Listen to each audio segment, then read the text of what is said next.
Hello friends, आज मैं बात करने वाला हूँ बहुत ही इंपॉर्टेंट हॉस्पिटल ड्यूटी से लेकर बहुत सारे एग्जाम में भी ये सब पूछे जाते हैं। तो आप टॉपिक देखने से ही पता चला, आज मैं बहुत ज़्यादा खुश हूँ क्योंकि आज मैं जो बताने वाला हूँ वो है general instrument and medicine for operation. कोई भी जो जनरल मेडिसिन क्या क्या चलते हैं वो कोई भी ऑपरेशन में, या फिर कौन कौन से इंस्ट्रूमेंट जो जनरल है वो आपको हर एक ओटी में, हर एक ऑपरेशन में देखने को मिल जाएगा।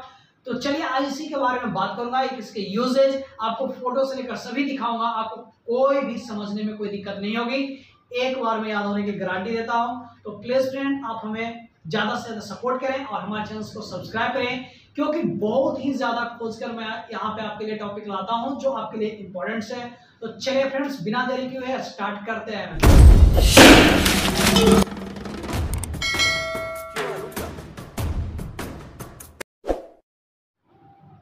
तो चलिए फ्रेंड्स, अब हम स्टार्ट करते हैं जनरल इंस्ट्रूमेंट के बारे में। अगर आपको जैसे ओटी स्टाफ में रख दिया, अगर कोई जो ओटी असिस्ट करते हैं अगर वो स्टाफ नहीं आए, लेकिन आपको अगर बोल दिया जाए कि जाओ आज तुम इंस्ट्रूमेंट को क्या करो, स्ट्राइल करो, जो केस किसका है, हर्निया, जनरल सर्जरी है, ओपन सर्जरी है, तो आप कौन कौन से इंस्ट्रूमेंट रखोगे। तो आगे इस चीज का नॉलेज लेना बहुत ही जरूरी इंपॉर्टेंस है, क्योंकि नर्सिंग को किसी भी फील्ड में, चाहे ऑपरेशन, ओटी, जहां से हो, आईसीयू से लेकर जनरल वार्ड तक जो नर्सिंग का स्टाफ है इसकी जरूरत होती है। तो चलिए आज का जो जानकारी है वो हम लेते हैं ओटी के बारे में, कि जो जनरल सर्जरी होता है, जस्ट लाइक हर्निया हो गया, हर्निया हो गया, सीएस हो गया, जीबी हो गया,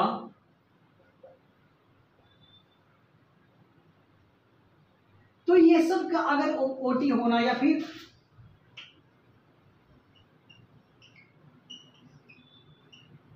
जब सर्जरियन डिलीवरी हो रहा है, तो इस केसेस में कौन कौन से इंस्ट्रूमेंट को आप निकाल कर स्टरलाइज करोगे, इसके बारे में आपको मैं आज बताता हूं। तो फ्रेंड्स, अगर आपको स्टरलाइजेशन के बारे में आपको नहीं पता कि किस तरह से स्टरलाइज करते हैं, तो प्लीज आप हमारे प्रीवियस लेक्चर को आप जाकर वीडियो को आप देखें, जो हॉस्पिटल रिलेटेड से जो वीडियो है उसमें किस तरह से स्टरलाइज किया जाता है, ये सभी के बारे में मैंने बताया हूँ। तो चलिए फ्रेंड्स, मैं सबसे पहले बात करता हूँ आपकी जो पहला क्या होता है, एलिस फोर्सेप, फिर बात करते हैं आर्टरी फोर्सेप, फिर Kocher's forcep, needle holder, tooth forcep, abdominal retractor, clamps, scissor. Scissor वो भी दो प्रकार का, एक कर्व और स्ट्रेट, बीपी होल्डर और किडनी ट्रे, यहां तक कोई। अब मैं एक एक करके सभी का यूज के बारे में मैं बताऊंगा। तो पहले जान लेते हैं नंबरिंग के बारे में, कि एलिस फोर्सेप 5 रखना है, artery forcep 5, Kocher's 2 and needle holder 2। अब इसमें क्या है, जो एलिस फोर्सेप है ये लार्ज भी आता है और स्मॉल भी आता है। तो 3 स्मॉल रखना है, 2 लार्ज रखना है। तो डिपेंड करता है क्या चीज का सर्जरी हो रहा है उसके आधार पे। तो आप सिंपल से कर सकते हो, 3 दोनों ही रख सकते हो। फिर बात करते हैं आर्टरी फोर्सेप के बारे में, तो वही बड़े छोटा होता है, 2 साइज में आते हैं, तो छोटे बड़े मिलाकर आप उसको रख सकते हो। फिर कोकस फोर्सेप, नीडल होल्डर हमेशा 2 रखना पड़ता है, एक लार्ज के लिए और एक स्मॉल।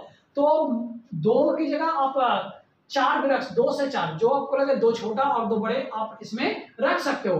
टूथ फोर्सेप, फिर बात करते हैं एब्डोमिनल रिट्रैक्टर, क्लैंप्स, ये सब के बारे में। और जो क्लैंप्स है 6 से 8, क्योंकि जो टॉवल्स जो होते हैं उसको क्लैंप करने के लिए, या फिर जब सर्जरी होता है तब अगर हर्निया का, तो अगर एब्डोमिनल पार्ट में अगर उसको लग रहा है तो उसमें क्लैंप करने के लिए क्या चीज होती है, जरूरत होती है, क्लैंप्स का जरूरत होता है। तो इसलिए इसका ज्यादा नंबर में ही रहना बहुत ही जरूरी है। फिर बात करते हैं सीजर्स के बारे में। तो सीजर्स 2 प्रकार के, एक कर्व सीजर होना चाहिए और एक स्ट्रेट सीजर होना चाहिए। फिर बात की है बीपी होल्डर के बारे में, कि बीपी होल्डर भी 2 होते हैं, एक लार्ज होता है और एक स्मॉल होता है, तो दोनों एक एक उठा लीजिएगा। फिर किडनी ट्रे, एक जो मैंने बताया। तो इस तरह से इतना अगर इंस्ट्रूमेंट आप स्ट्राइल कर देते हैं, तो जो भी आप ओटी असिस्ट करने, ओटी जो करने आएंगे, वो इसको देखकर बहुत ही खुश होंगे और उनको लगेगा कि नहीं, आप इसके बारे में जानते हैं। कोई भी नहीं आपको बोलेगा कि आप ओटी आप पहली बार कर रहे हो या फिर पहली बार देख रहे हो, आपको सभी को बोलेगा कि हाँ, आप पहले से इसके बारे में जानते हैं। तो फ्रेंड्स, आप प्रैक्टिकली अभी नहीं कर रहे हैं तो कम से कम नॉलेज लेना बहुत ही जरूरी है। तो फ्रेंड्स, अब हम एक एक करके सभी का यूजेज के बारे में आपको मैं दिखाता हूँ डायग्राम के साथ में, कि कैसे पहचानना है।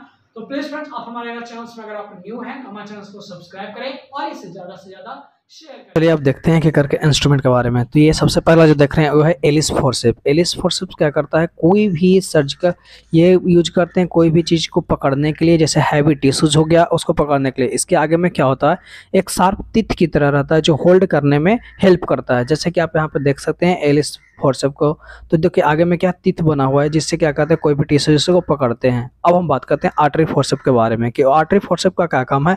कि जो आर्टरी फोर्सेप है यह क्या करता है, जैसे रैप्चर ब्लड वेसल्स वगैरह होता है उसको ब्लॉक करने में, उसको चाप रोकने में यह हेल्प करता है। इसको हम लोग हेमोस्टैट बोलते हैं। तो इसका यूज हम लोग करते हैं कोई भी ब्लड वेसल्स रैप्चर होता है तो उसके ब्लीडिंग को रोकने के लिए। तो नॉर्मली इसको याद रखने के लिए आर्टरी, आर्टरी मतलब हो गया नॉर्मली आर्टरी हो गया, वेन हो गया, तो इसको क्या करते हैं ब्लड वेसल्स को रोकने के लिए। इस तरह से आप इसको याद रख सकते हैं। तो जो इस तरह से मैंने बात किया दो के बारे में, एक मैंने बात किया अभी वो एलिस फोर्सेप के बारे में, वो क्या करता था टिश्यूज के जो लेयर वाइज लेयर टिश्यूज होते थे उसको पकड़ने में यह हेल्प करता था। तो ये बात किए आर्टरी फोर्सेप के बारे में कि आर्टरी फोर्सेप डिफरेंट प्रकार के, एक कर्व आर्टरी फोर्सेप आता है और एक जो है वो स्ट्रेट आर्टरी फोर्सेप आता है, और प्लस सबका जो साइज है वो डिफरेंट डिफरेंट आता है, चाहे वो आर्टरी फोर्सेप हो चाहे एलिस फोर्सेप हो चाहे कोई भी सीजर्स वगैरह है, वो भी डिफरेंट डिफरेंट प्रकार के आते हैं। अब हम बात करते हैं कॉर्सेप फोर्सेप के बारे में। तो ये इसका भी यूज करते हैं, जैसे कि हैवी टिश्यूज हो गया, वो क्या था कि जब थिन टिश्यूज था जो, तो उसमें एलिस का हम लोग यूज करते थे लेयर वाइज लेयर पता करने के लिए, ग्रैप करने के लिए, पकड़ने के लिए। लेकिन इसका जो कॉर्सेप फोर्सेप है इसका यूज करते हैं heavy tissues and clamp the large blood vessels to control the bleeding, ये सबको रोकने के लिए। इसका कॉमनली यूज करते हैं इंटेस्टिनल में, गॉल ब्लडर में एंड थॉराइड प्रोसीड्यूर होता है इसमें इसका यूज करते हैं। इसमें क्या है कि आगे की ओर टीथ बना हुआ रहता है, यह भी सेम प्रकार से दो टाइप्स का होता है, एक स्ट्रेट होता है और दूसरा जो होता है वो कर्व होता है। तो इस तरह से ये तीन इंस्ट्रूमेंट हुए जो बहुत ही ज़्यादा इंपॉर्टेंट है। अब हम बात करते हैं चौथे इंस्ट्रूमेंट के बारे में। अब बात करते हैं बैबकॉकस फोर्सेप के बारे में। यह क्या है, यह भी एक होल्डर है जो क्या करता है कोई से जैसे भी ब्लेड ओकोमेटेड some parts of the tissues and residue instrumental procedure which protect the organ from getting damage. जैसे कि कोई भी पार्ट जो ऑर्गन्स है अगर उसको कोई भी अदर प्रोसीजर कर रहे हैं तो उसको क्या करता है, जो डैमेज होने से उसको बचाता है, यानी उसको होल्ड करके साइड में उसको पकड़ कर हम उसको रखने में हेल्प करते हैं। तो इस तरह से आप देख सकते हैं जैसे कि इसमें क्या है कर्व गड्ढा की तरह एक दिया हुआ शेप दिया हुआ जिसमें क्या कहते हैं कोई भी ऑर्गन्स है उसको क्या कहते हैं अच्छे से इसको होल्ड कर सकते हैं और उसको साइड कर, चाहे वो टिश्यूज हैं या फिर कोई भी ऑर्गन है, ये सब में इसका हम हेल्प करते हैं। अब बात करते हैं एब्डोमिनल रिट्रैक्टर के बारे में। एब्डोमिनल रिट्रैक्टर का काम क्या है, तो यह क्या है surgical retractor instrument are used to hold an incision और the wound open while a surgeon work. बोला है कि जब भी सर्जन को जब वर्क करता है तो उसमें क्या होता है कि इसका यूज करते हैं कोई भी ऑर्गन्स मतलब जो वुंड होता है उसको पकड़कर साइड करने के लिए, और उसे सर्जन जो है इसके द्वारा क्या करता है फिर अपना वर्क करते हैं पूरा टिश्यूज को पार्ट जैसे बीच से अगर कट किए हैं, कट करने के बाद दोनों बीच से पूरा साइड कर कर इसका यूज करते हैं। अब बात करते हैं निडल होल्डर के बारे में। निडल होल्डर क्या है, इसका यूज करते हैं कोई जैसे से सुचर वगैरह देते हैं तो इसमें निडल्स को होल्ड करने के लिए हम लोग यूज जो सर्जन है वो इसका यूज करते हैं। तो फ्रेंड इस तरह से मैंने बताया डिफरेंट इंस्ट्रूमेंट के बारे में, और सभी इंस्ट्रूमेंट जैसे क्लैंप हो गया, सीजर्स हो गया। तो सीजर्स आप नॉर्मली आप देखे ही होंगे तो कर्व सीजर होते हैं, स्ट्रेट सीजर होते हैं, और बाकी जब आप आगे पढ़िएगा तो आपको डिफरेंट प्रकार के जो इंस्ट्रूमेंट है उस सभी के बारे में मिलेगा, और जब आगे का मैं लेक्चर लेकर आऊँगा तो उसमें और भी डिफरेंट चीज़ है उस सभी के बारे में बात करूँगा। अगर फ्रेंड्स आपको पसंद आया हो तो प्लीज़ आप हमारे चैनल को सब्सक्राइब करें और इसे ज़्यादा से ज़्यादा शेयर करें, और पीछे के लेक्चर सूचर्स को जरूर से ज़रूर देखें। Thank you so much friend.